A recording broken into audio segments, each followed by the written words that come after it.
वो सब कलकत्ता बंगाल से ज्यादा गतिविधियां चलती थी, तो डॉक्टर साहब भी बंगाल चले गए और बंगाल के नेशनल मेडिकल कॉलेज में उन्होंने पढ़ाई की।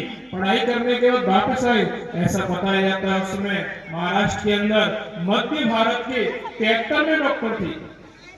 पढ़ाई पूरी करने के बाद आए, उनके चाचा जी ने कहा कि केशव आपको विवाह करना चाहिए, तो उन्होंने कहा चाचा जी मैं विवाह नहीं करूंगा, ये जीवन मेरे व्यक्तिगत सुख सुविधाओं के लिए जीवन नहीं है, ये जीवन और केवल केवल एक भारत माता की सेवा करने के लिए। ऐसा संकल्प उन्होंने ले लिया और संकल्प लेने के बाद में भारत माता की सेवा के लिए निरंतर लगे और असहयोग आंदोलन हुआ हो उसमें पूरा सहयोग किया। और उसी समय एक और घटना घटी, जनरल डायर आप नाम सुनते हैं सब लोग, अमृतसर के अंदर जलियांवाला बाग की घटना 1919 के अंदर, वहां जितने भी क्रांतिकारी मातृशक्ति भैया पुरुष जितने लोग गए थे उन सब के निहत्तों के ऊपर गोलियां चलवा दी गई। वो एक बड़ा सदमा डॉक्टर साहब के अंदर बैठा। निहत्ते हिंदुओं, निहत्ते भारतीयों को किस प्रकार गोली चलाई जा रही है, इन सबसे लड़ने के लिए कुछ करना पड़ेगा, इस भारत को आजाद कराना है। फिर क्या गारंटी है भारत दोबारा से परतंत्र नहीं होगा।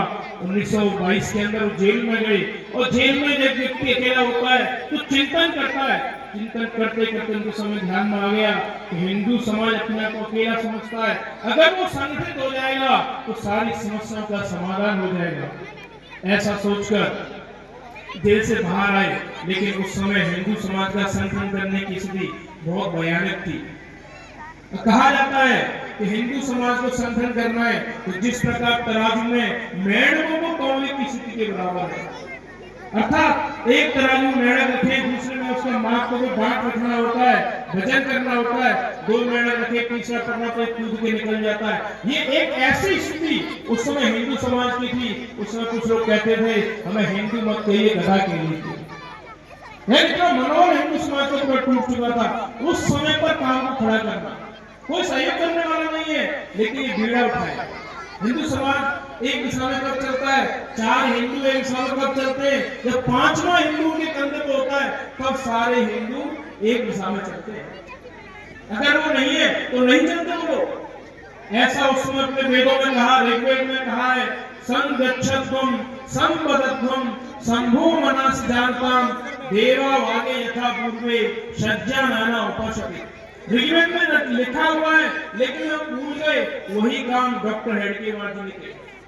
यार संगच्छध्वम साथ साथ चलेंगे हम लोग तो समृद्धशाली होंगे, शक्तिशाली होंगे, वो विषय नहीं है। संपदत्वम हम देश के लिए एक जैसा बोलेंगे, हम सबके मन मस्तिष्क एक जैसे होंगे तो हम देव तत्व को प्राप्त होंगे और इस भारत को पुनः आजाद कराएंगे। ये कार्य करते करते संघ का काम बढ़ने लगा। संघ के अंदर एक ही काम, हिंदू समाज का संगठन। हमारा कोई काम और नहीं है, कोई मुस्लिम तुष्टिकरण का हमारा कोई काम नहीं, किसी जाति भाव में हमारा कोई काम नहीं, किसी धर्म से पंथ से संप्रदाय से हमारा कोई काम नहीं। एक ही काम है, भारत में रहने